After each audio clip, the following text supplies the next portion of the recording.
Shalom. आज मैं आपसे पहाड़ी उपदेश के बारे में बात करना चाहता हूँ। पहाड़ी उपदेश मत्ती रचित सुसमाचार उसका 5वां, 6वां और 7वें अध्याय में मिलता है। प्रभु यीशु मसीह जब अपनी सेवकाई को शुरू करते हैं, तब उन्होंने इन उपदेशों को दिया था। जब एक बहुत बड़ी भीड़ को वो देखते हैं, तो वो एक पहाड़ पर चढ़ जाते हैं। मत्ती उसका 5वां अध्याय 1 और 2 में लिखा है, वह इस भीड़ को देखकर पहाड़ पर चढ़ गया और जब बैठ गया तो उसके चेले उसके पास आए और वह अपना मुंह खोलकर उन्हें यह उपदेश देने लगा। पहाड़ पर चढ़कर प्रभु यीशु मसीह भीड़ को उपदेश देने लगे। इसलिए ये उपदेश जो हैं, ये पहाड़ी उपदेश के नाम से जाना जाता है। प्रभु यीशु मसीह ने अपने पहले ही उपदेश में ये बात क्लियर कर दी, ये बात स्पष्ट कर दी कि जो कोई भी प्रभु यीशु मसीह पर विश्वास करता है, प्रभु यीशु मसीह के पीछे चलने वाला है, वो उसका जीवन कैसा होना चाहिए। इन पहाड़ी उपदेशों में एक विश्वासी जीवन की रूपरेखा दी गई है। एक विश्वासी जीवन कैसा होना चाहिए, ये बताया गया है। परंतु हम जो विश्वासी हैं, हम जो यीशु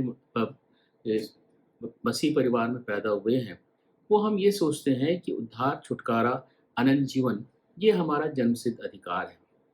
बाइबल पढ़ना, चर्च जाना, प्रार्थना करना, आत्मिक सभाओं को अटेंड करना, हम इसी को विश्वासी जीवन मानते हैं। लेकिन ये विश्वासी जीवन नहीं है।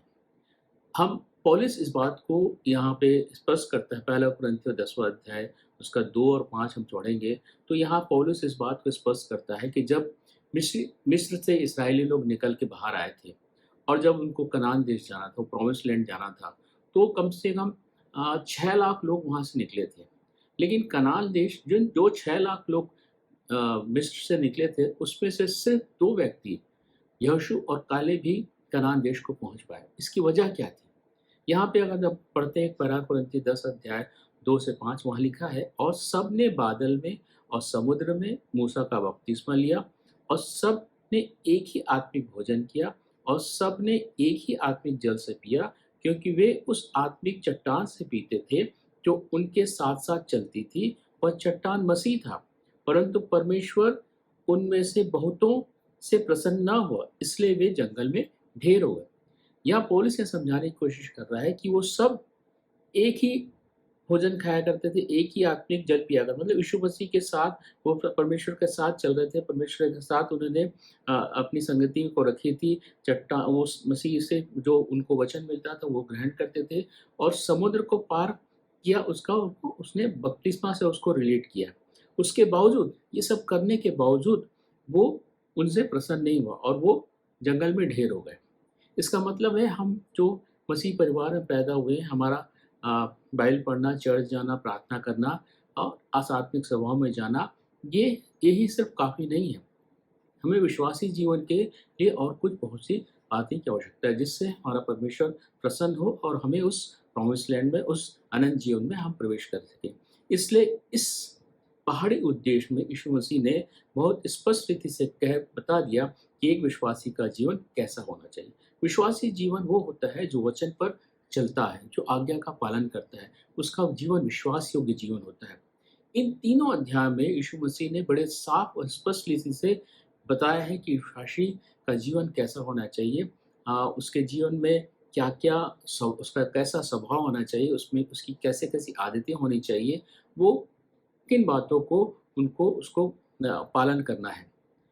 और इन बातों को जो यीशु मसीह ने पहाड़ी उपदेश के माध्यम से हमें दिए हैं, हमको इनको सिर्फ यीशु मसीह ने कहा है ये सोचकर नहीं सोचना चाहिए, बल्कि इनको एक आज्ञा के रूप में हमें लेने की आवश्यकता है।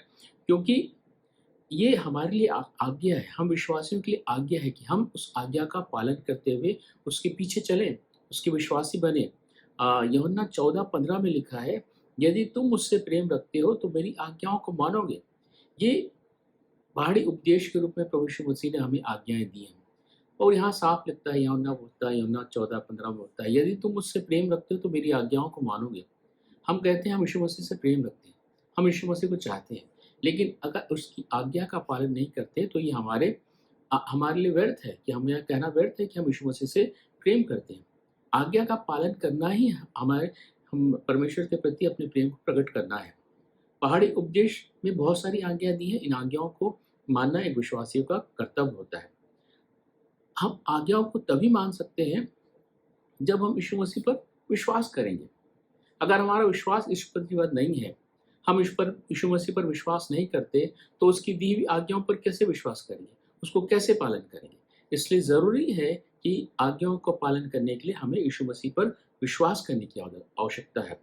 याकूब 2:26 में लिखा है, निदान जैसे देह आत्मा बिना मरी हुई है, वैसे ही विश्वासी भी कर्म बिना मरा हुआ है।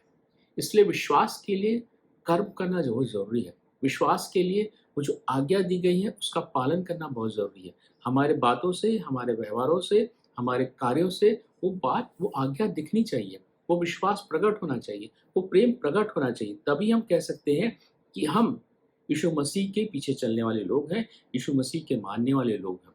इसलिए अपने पहले ही उपदेश में प्रभु यीशु मसीह ने एक विश्वासी के जीवन की रूपरेखा दी है कि हम उसको मानते हुए हम अपने प्रेम को प्रकट कर सकते हैं, हम अपने विश्वास को प्रकट कर सकते हैं कि हम यीशु मसीह के पीछे चलने वाले लोग हैं। और हम अगर इन उपदेशों को मानते हैं तो ये उपदेश हमें एक आज्ञाकारी, संयमी, संतुलित और अनुशासित जीवन देती है, जो कि एक विश्वासी के लिए बहुत महत्वपूर्ण रखता है। इसलिए हम विश्वासियों को ये ज़रूरी है कि हम पहाड़ी उपदेश को बड़े गंभीरता से लें, बड़े पालन करें उसका, और अपने जीवन को एक विश्वासी जीवन के रूप में अपने आप को स्थापित करें। परमेश्वर इन वचनों के द्वारा हम सबों को बहुतायत की आशीष दे।